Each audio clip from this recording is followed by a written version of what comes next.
நம்ம அல்ட்ராவோட எல்லா தயாரிப்புகளுமே ஆரோக்கியமான ஃபுட் கிரேட் ஸ்டெயின்லெஸ் ஸ்டீலால் தயாரிக்கப்பட்டது. அல்ட்ரா என்றால் ஆரோக்கியம்.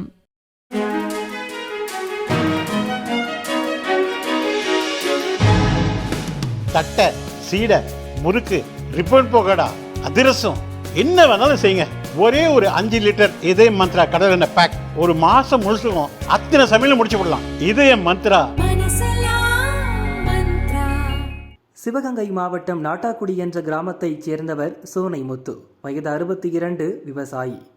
சில காலமாக குடும்பத்துடன் மதுரையில் வசித்து வந்தார். நாட்டாக்குடியில் உள்ள தனது நிலத்தை பார்த்துவிட்டு வருவதற்காக ஊருக்கு வந்தார். நிலத்தை பார்த்த பிறகு வீட்டில் ஓய்வெடுத்துக் கொண்டிருந்தார். வீட்டில் அவர் மட்டும் தனியாக இருந்தார். பிற்பகல் 3 மணியளவில் இருசக்கர வாகனத்தில் வந்த மர்ம கும்பல் வீட்டுக்குள் புகுந்து விவசாயி சோனை முத்துவை சரமாரியாக வெட்டி கொன்றது. அவருடன் அவரது நண்பர் பாண்டி என்பவரும் இருந்தார். அவரையும் மர்ம ஆசாமிகள் சரமாரியாக வெட்டினர். சோனை முத்துவை கொன்ற பிறகும் கொலையாளிகளுக்கு வெறி அடங்கவில்லை. அவரது தலையை துண்டித்து கையில் எடுத்து சென்றனர். பைக்கில் தப்பிய மர்ம கும்பல் போகும் வழியில் தலையை வீசிவிட்டு சென்றது. சோனை முத்து வீடு புகுந்து கொலை செய்யப்பட்ட சம்பவத்தை அறிந்ததும் போலீசார் விரைந்து சென்றனர்.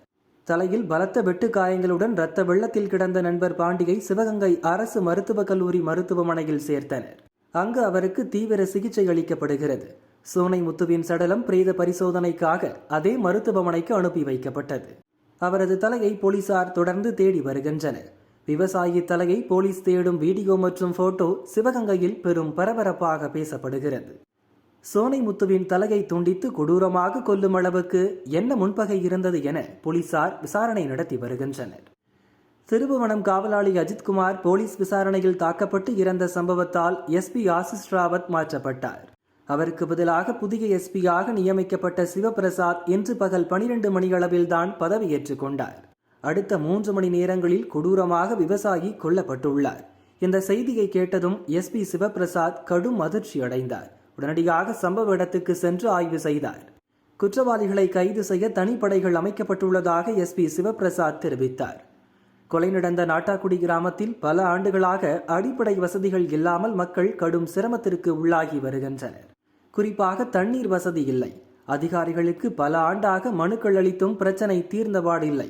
இதனால் பெரும்பாலான கிராம மக்கள் அந்த ஊரை காலி செய்துவிட்டு வெளியேறிவிட்டனர். விவசாயி சோனை முத்துவும் அந்த காரணத்தால் தான் மதுரையில் குடியேறினார். தற்போது குறைந்த எண்ணிக்கையிலேயே மக்கள் நாட்டாக்குடியில் வசித்து வருகின்றனர். இதனால் இந்த ஊரில் மக்கள் நடமாட்டம் மிகவும் குறைந்துள்ளது. அதனால் சோனை முத்துவை கொலை செய்துவிட்டு மர்ம கும்பல் ஈஸியாக தப்பி சென்றுள்ளனர். இதனால் நாட்டாக்குடியில் எஞ்சியிருக்கும் மக்களும் பயத்தில் வாழ்கின்றனர்.